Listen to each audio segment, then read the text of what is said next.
what you get once you know the NLP skills is ways of learning really quickly. And not only learning really quickly, but embodying the learning. When I did my NLP practitioner course, I actually thought I hadn't learned anything. I thought I just had so much fun that it was better than a holiday. But I honestly and truly didn't know that I'd learned anything. It took me 9 months to realize what I had learned. That's the truth. Every day I would do something and go, oh my goodness, I didn't know I could do that. Now that's a pretty extraordinary thing to happen. But you see, it does depend on what you notice. It depends on your filters and where you're putting your attention. And on this weekend, what I want you to do is really turn on your listening. I know we're working on voice, but in order to manipulate what you can do, in order to be able to do something different, you have to listen to your voice. You have to listen to your own voice and other people's voices. And I'm going to be giving you some good distinctions this weekend that you may not have thought about before. Because the distinctions that you make are going to make the difference to how you tweak what you're doing. And sometimes it's really something fairly simple that you just need to realize. I can't tell you how often people have come to me and said, my voice is too quiet. I hear this a lot. My voice is too quiet. I stand up at work to give a presentation and my voice is too quiet. And that's not the problem at all. The problem is that they're not opening their mouth enough. So even though the volume is perfectly good enough, the sound doesn't get out. Look what happens when I don't open my mouth. Okay? So if I'm tense and my jaw is clamped shut and I'm not using the muscles very much, it's much harder to hear me, isn't it?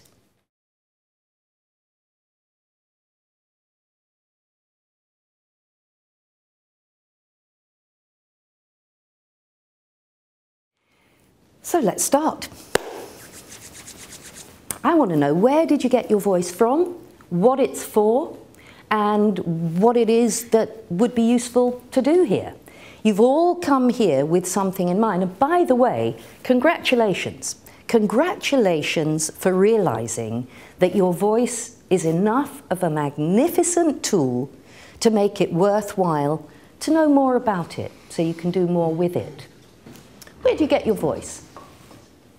What is your voice? What's it for? What's it doing? Let's have some feedback. This is an interactive course, by the way. We're going to be talking to each other a lot. It's one of the reasons I wanted this to be a small course, because I want to be able to work with all of you and make sure that each of you gets what you want from this weekend. And for those people that are watching this DVD, I want you to get what you want out of this DVD too. So now let's come back to where you got your voice from.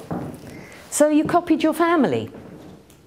If your family was quiet, maybe you were quiet too. If your family was quiet, maybe you decided to be loud.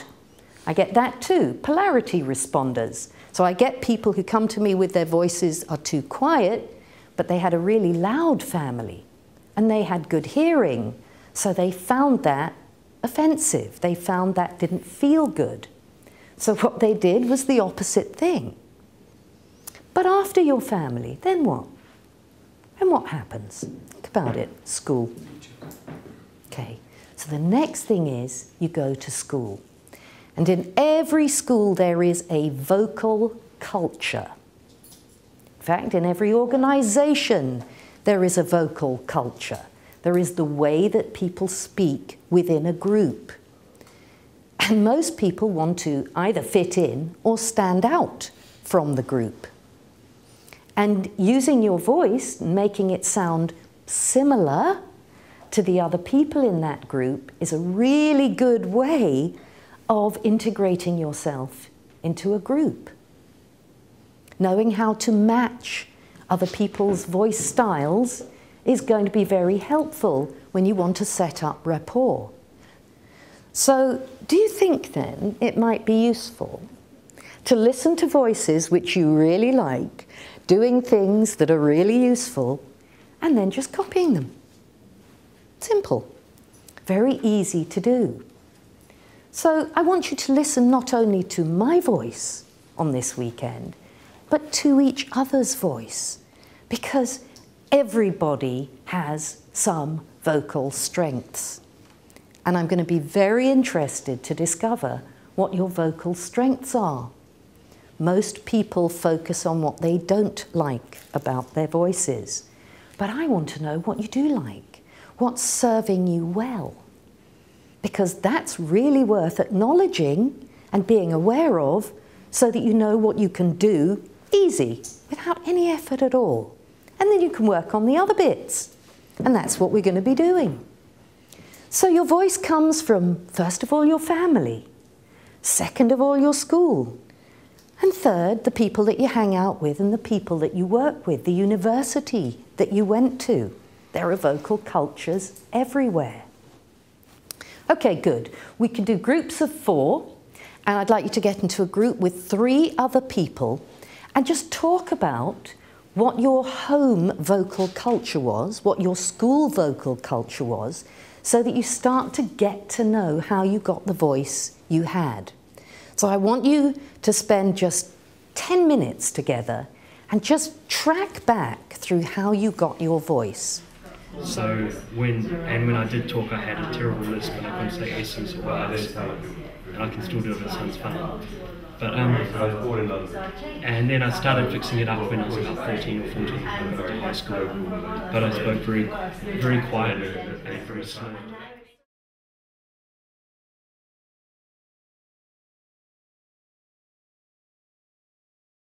Did you find anything interesting out? Yes. Yes. See, one of the reasons I wanted you to do that exercise is to start to realise the programming that's already in there, because some of it's going to be useful and some of it not. So, you know, perhaps some of you realise that you came from a very quiet background and now you're here because you're trying to work out how to have a louder voice. You know, let's make sure that old beliefs and old patterns don't get in the way of becoming more effective. Something came up in the exercises which I think is really important. In fact, it's so important that I even put a page in the manual about it. And that is that sometimes we make judgments about people based on the sound of their voice. And you know what? We make judgments very quick when we meet somebody. If you have to stand up and give a presentation, people will make a judgment about you within 30 seconds. And what that does is it sets the filters for how they then listen to you. Somebody did a piece of research. His name was Mehrabian, M. Argyle. And they discovered that in this particular case, that what people were processing was 55% based on what they saw, 38% on the tones of voice, and only 7% on the content. Now, that's a statistic. So let's just say something about statistics. Statistics are interesting. They're not facts of life. You don't need to generalize that to every situation because it's not always true. For example, when you're on the telephone, you know it's not true then because they only have the content and the sound of your voice to make their decisions and judgments from. But this particular statistic was got in a very specific circumstance with a very specific group of people being asked very particular questions. So take it with a pinch of salt. Do me a favour, the content is important. Of course it's important. But you know what? There's some truth in it, and there's some very important truth in it.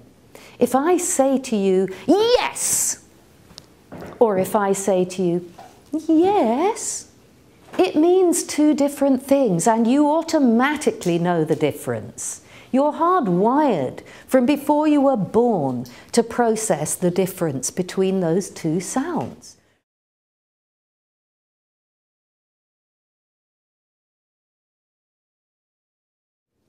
So before the coffee break, there's another really important question I want you to answer. And that is, what are you conveying through the tones and the tunes and the content, but through the tones and the tunes and your body language, by the way?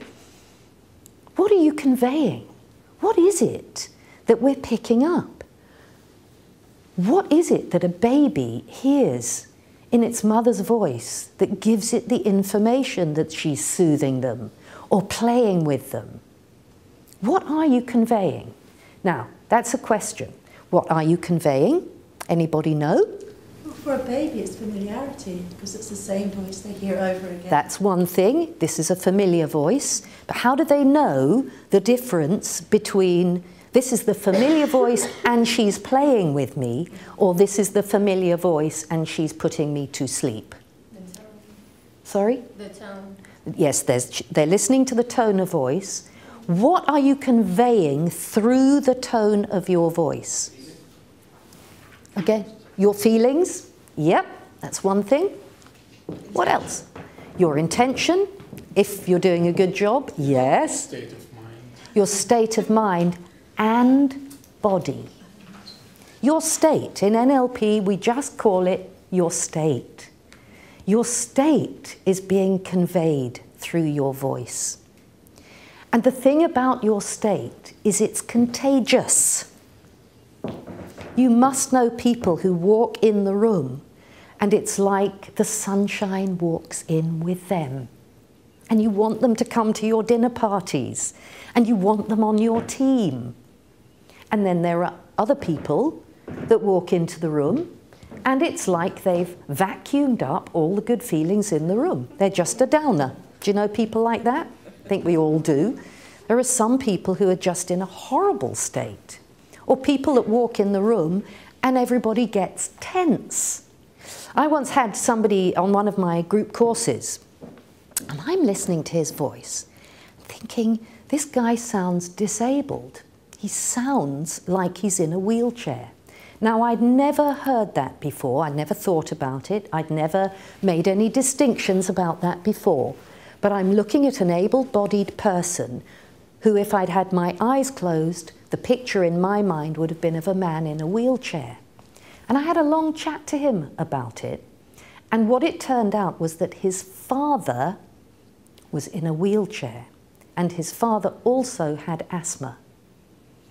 And so what was going on is he'd learned his speaking style in a way that meant he was barely breathing. His voice was focused so high up that it sounded as if the lower part of his body wasn't really functioning. You can hear the state of a body in the voice too. And given that I've already heard that a couple of people here want to know how to feel more confident when they're standing up in front of a group of people, that's a state issue. And for those of you who've been on an NLP course, that's a very, very important part of every communication. What state are you going to be exuding for people to catch?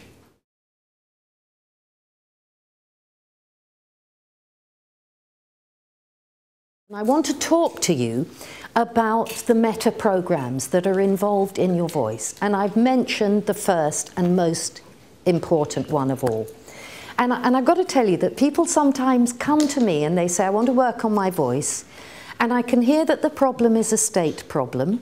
And I'm going to work with them on their state. And they go, when are we going to work with my voice? And I go, we are working with your voice. You see, you already have quite a few different voices. You don't always sound, well, I hope that you don't sound the same when you're making love as when you're in a business meeting. That would be a little bit strange, right? You already have two different voices. Hello, I'd like to introduce my new project. You know, you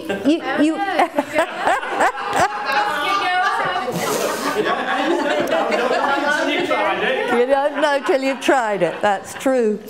So you already have more than one voice. And now that you're focusing your attention on it, you probably can think of different times. I bet you don't sound the same when you're really angry. Yesterday I was really angry. I took Richard's advice and went in and shouted at strangers. Richard said early on in my training, he said, you know, when you're angry, the last people you want to have a go at is the people who you love. And most people, they're the first people we pick on because they're going to put up with us and still love us. But I thought, no, I'm not going to shout at the people I love. So I went out and found a shop assistant and a person who was driving badly and shouted at them instead. Got it out of my system. And then, with the rest of my anger, I kept that for today. I kept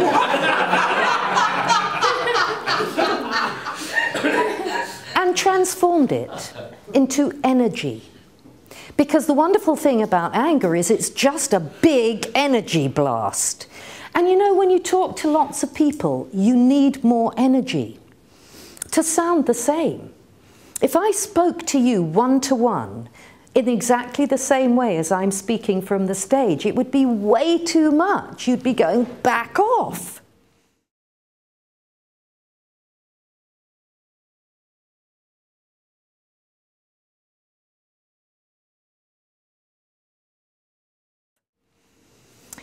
People absorb the energy in your voice. They absorb sound waves. Let's talk a little bit about how sound works. Let's talk about how your voice works, the physiology of it. So you have vocal cords, and the vocal cords vibrate according to how much breath you pass over them. So when you don't put much breath over your vocal cords, this is the sound that happens. Okay, so for a start, my voice has gone a lot quieter. It hasn't got so much impact. One of the things a couple of you have said to me is, I want to have more impact.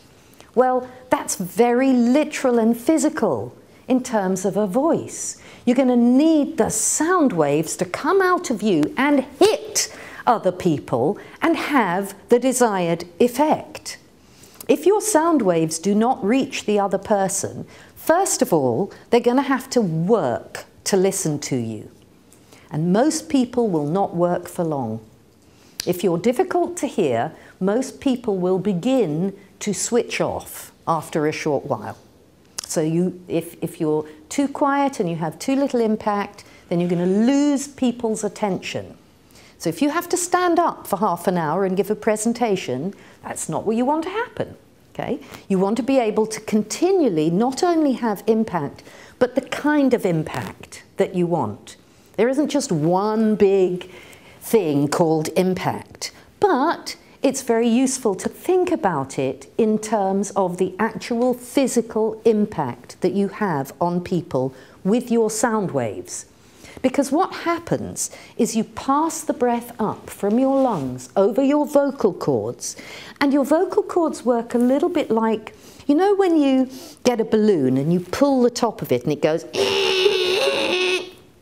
that noise is the air vibrating the rubber. And your vocal cords work the same as that.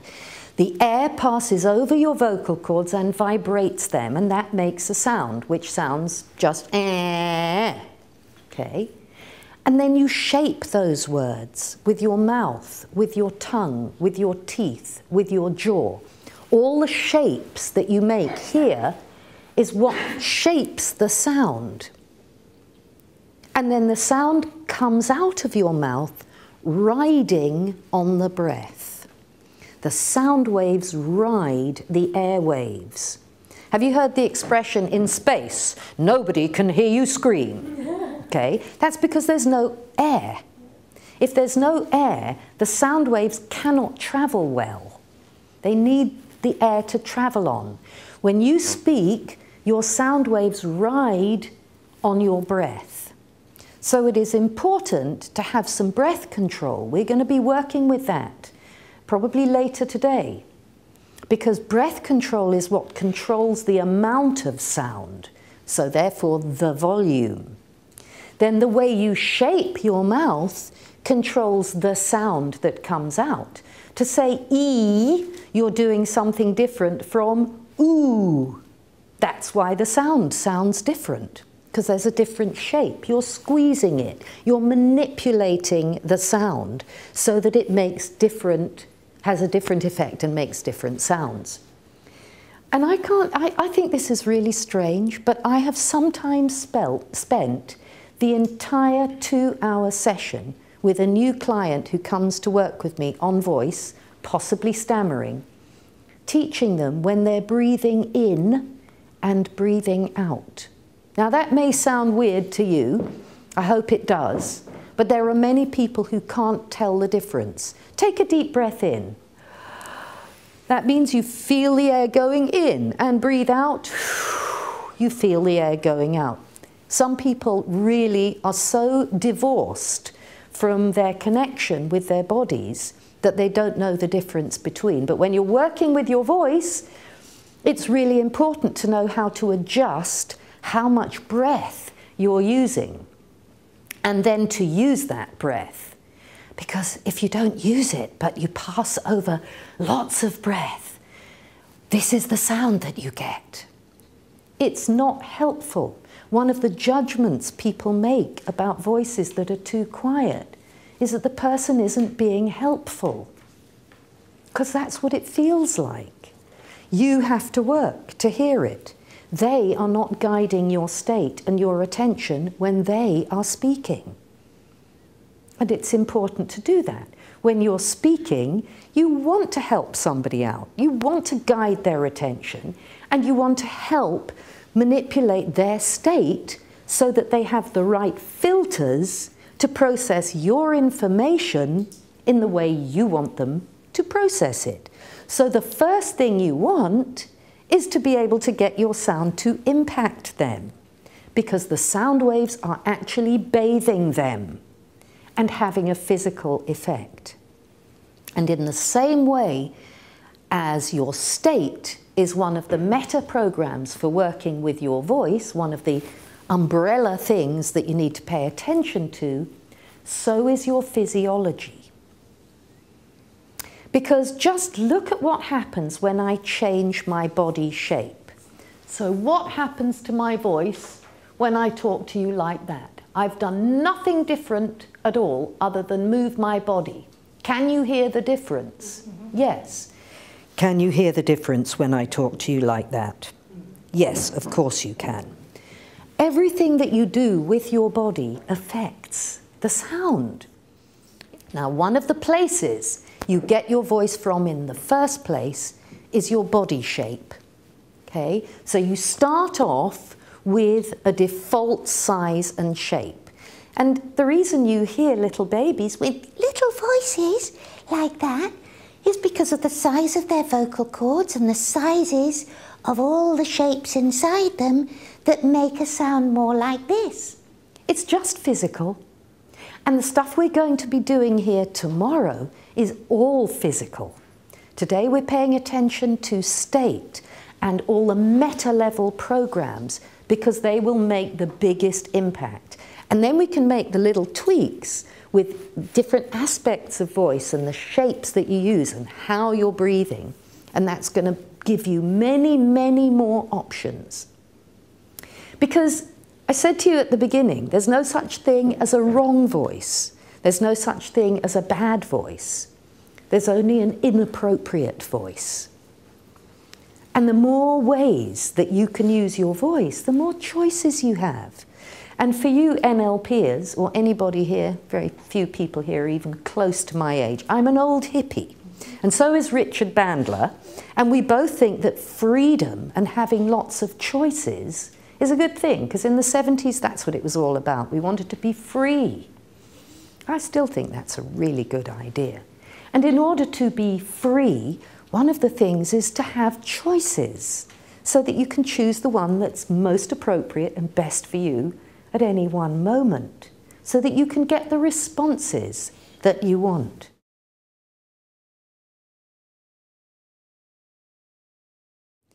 I want you to have a little think about what's coming across just as a default you. What's you when you're just with your family? What's you when you just go into work in the morning to do, you know, the first everyday things that you do? Let's start there. I want to know what your strengths are, and I want to know what's easy for you, because those are the things we do not need to work on. They're a done deal. And you know what? Think about it. There's something good about every state. Just the same way that there isn't a wrong state, there's just an appropriate state. Sometimes it's appropriate to be angry, sometimes it's appropriate to be sad, sometimes it's appropriate to be excited. Just depends, doesn't it? But what are you generally, when you're not trying at all, when you're just hanging out with the people you know best? I want you to get into groups of 3 or 4 if necessary, and just talk a little bit about an ordinary day and find out what's coming across. But I want you to do something else as well. I want you to talk a little bit about what you do on a day-to-day basis, and I also want you to talk about a really good learning experience. When you've learned something that went in easily and that gave you a new skill. And if you can come up with one that's actually physical, that would be even better. You learnt to play tennis, you learnt to ride a bike, you learnt to drive a car, you learnt to tie your shoelaces. You all know the learning model, don't you, that starts with unconscious incompetence. Is there anybody here that doesn't know that? Don't you, Sandeep? Okay. Just explain it. Okay. Every piece of learning starts with a time that you didn't even know there was something to learn. So once upon a time, you didn't know there were even shoelaces to be tied. You lay in your cot or you sat in your high chair and mummy or whoever was looking after you just put your shoes on for you and tied the laces. And one day, you noticed. So from being unconsciously incompetent, you suddenly realized, this is going on and I don't know how to do it. And at that point, you became consciously incompetent. You knew you couldn't do it. So you had to learn a skill. Somebody showed you, you put this lace over that lace, you twirl it round like that, you do this, pull, and it's a bow. And you had to do it for yourself over and over again in order to get good at it. So you became, firstly, consciously competent. You had to think about it.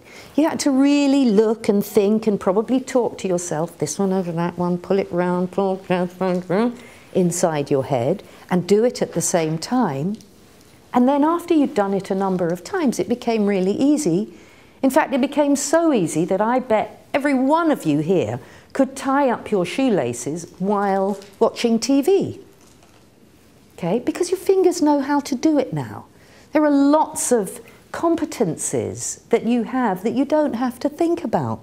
You don't have to think when you go to open a door, how does this door handle work? You just look at it and automatically know it's going to go this way, this way, this way, or this way, and you just do it and open the door. When you walk down the road, you don't have to think about every step. But there was a time when you did. So what's the thing that goes between conscious competence and unconscious competence? What goes between conscious incompetence and conscious competence is a skill. You have to learn the skill. But how do you get to be unconsciously competent with a new skill? Practice. Practice. That's all it is. You just have to do it a lot. And what I want for you is for you to learn the skills here and start the practice. But when you leave here, for you to carry on practicing, so that when I talk to you in 6 months' time, you go, oh yeah, God, oh yeah, I'm doing that. Because you've already forgotten that you're doing it, you're just doing it. So I want you to think about how you learn, what makes it really easy for you to learn a new skill, what's the feeling that you get when you're learning a new skill. How do you feel about it? What's the attitude that you had when you were learning that new skill? Were you stressed and worried? Were you relaxed and playful? What got that new skill easily embedded? So there's 2 things you're going to be talking about. One is just an ordinary day, and the other is a really good learning experience. That's what you're going to be talking about. what you're going to be listening to is whether there's a difference in the way that the two subjects are conveyed.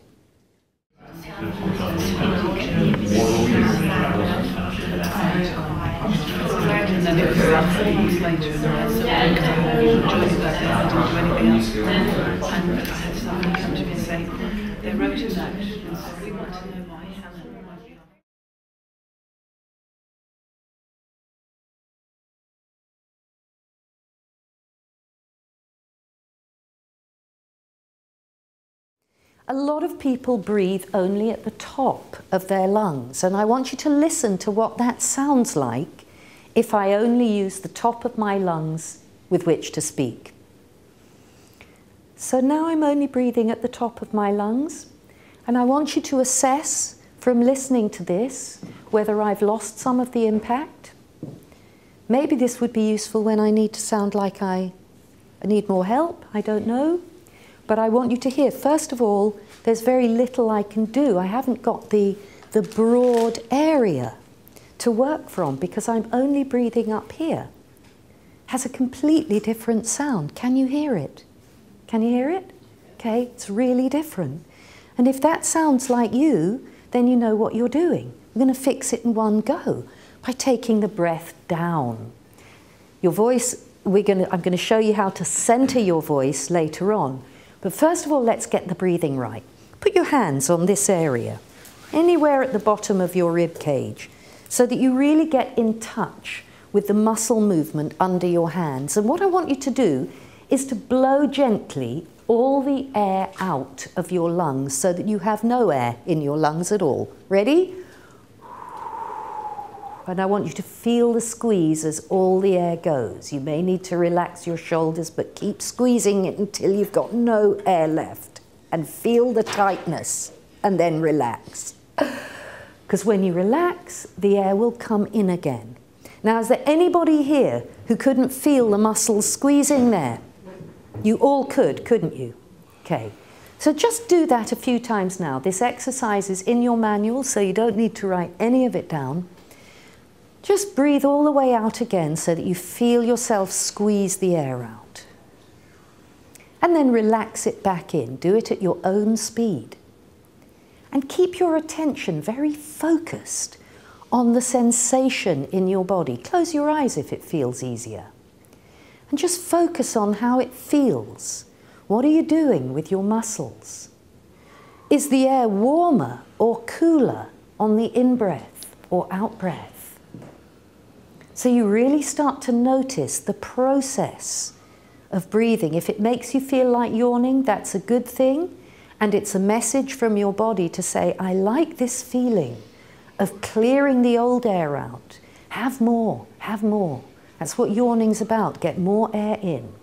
Anybody who wants to yawn and stretch on this course, please go ahead, do it. It's really good for you. Yawn and stretch, if you feel like it. I'm going to be talking about yawning and how useful it is, but notice the feeling of breathing and take those deep breaths. Let your lungs work at the bottom and really focus your attention on it.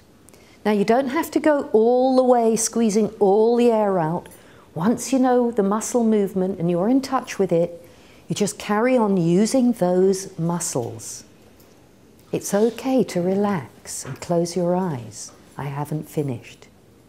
So as you continue to focus on your breathing, and you probably need to sit up straight because if you're bent over, you're blocking the bottom part of your lungs. As you notice what it feels like to breathe in this deep way, I want you to do something else as well. So keep your focus very much with your breathing. But now a very important part of relaxing. I want you to listen to everything you can hear. So I know you can hear the sound of my voice. But not only that. In fact, there's a way even of listening to silence. And when you really start listening, you can hear the air conditioning.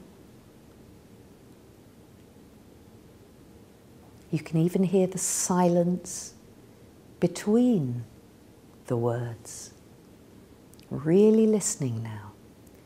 You have a little mechanism inside your ear called a hammer and anvil. It's one of the smallest bones in your body. And when it's in listening mode, that's a different position for when you're inside chatting away to yourself. Listening out now as much as you can hear. Notice if you can hear anything through the doors and the walls into the corridor outside. Is anyone walking past? So you're breathing and listening and aware of your body weight. And now there's a fourth and very important thing I want you to do. And that is to put your attention into where it feels like your center is. Maybe somewhere near your solar plexus, maybe lower down. But I love the name solar plexus because it's all about sunshine. I want you to imagine in that center of you a bright, beautiful, golden sun. I want you to imagine that sun inside you shining brighter and brighter and radiating the light through your body. Imagine, really use your imagination as you imagine it shining up into your chest, shining up on the inside of your throat, up into your skull. Imagine that light bathing your brain, bathing your cells.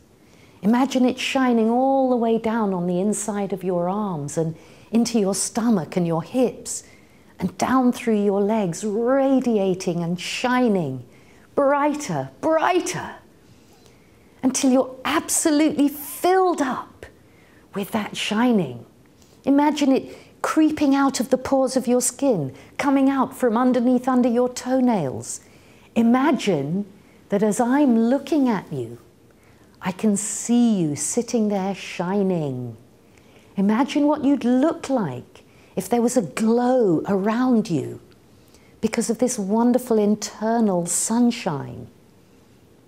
Imagine that when you open your eyes, a light is going to be shining out from your eyes, so that when you look at somebody else, you're one of the shining people.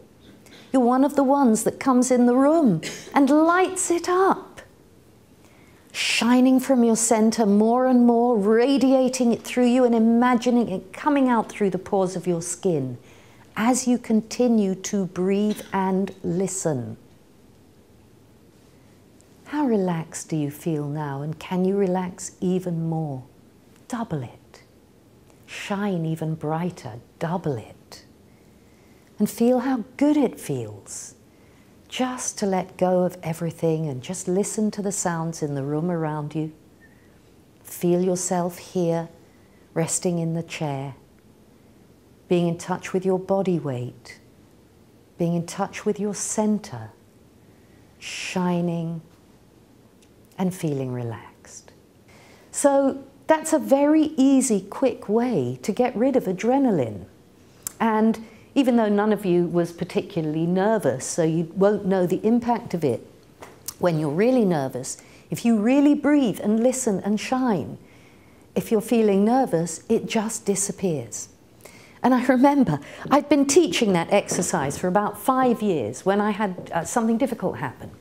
Somebody was trying to mount a court case against me, and it wasn't going to go anywhere, but it was scary. And I was lying in bed, unable to sleep, and the thoughts were going round and round in my head, and I hadn't done any NLP training at that point, and I didn't know what to do with the feelings and the thoughts, and I was lying there really tense. And I suddenly thought, oh, I've been doing this exercise with people for 5 years. Dr. McCurtain taught it to me. So I thought, well, I'll just try it. And honestly, I didn't expect it to work, which is a little bit funny, because I'd been teaching it to other people for 5 years, very convinced that it was working. But when it came to it, doing it for myself, I wasn't convinced. It took 3 minutes, and I started to fall asleep. And after that, I just thought, oh God, that's a really good exercise for me. And you have to decide for you whether it feels effective. But if it does, then practice it. Because the more that you practice it, the quicker you can do it. Now I can go into that relaxed state in 30 seconds because my body knows it. It knows the state, and all I have to do is that first breath out, listen to the sounds in the world around me, and I immediately start to relax. So what I'd like you to do now is just get a little bit of energy in your body. So I'm going to ask you to stand up, have a big stretch and a big yawn and stamp your feet. And again, I have no music, so I feel good, da, da, da, da, da, da, da, like I knew that I would now. That's right, and just have a really good stretch. Stretch up, stretch back.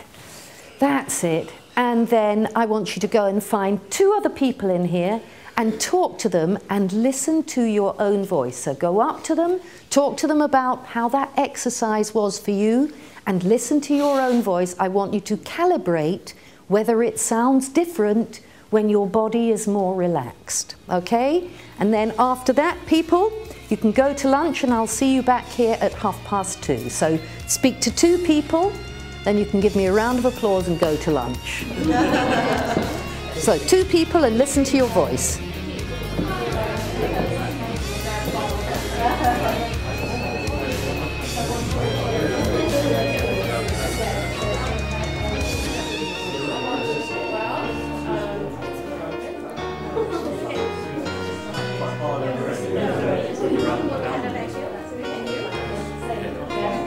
Tap them on the shoulder, Teresa.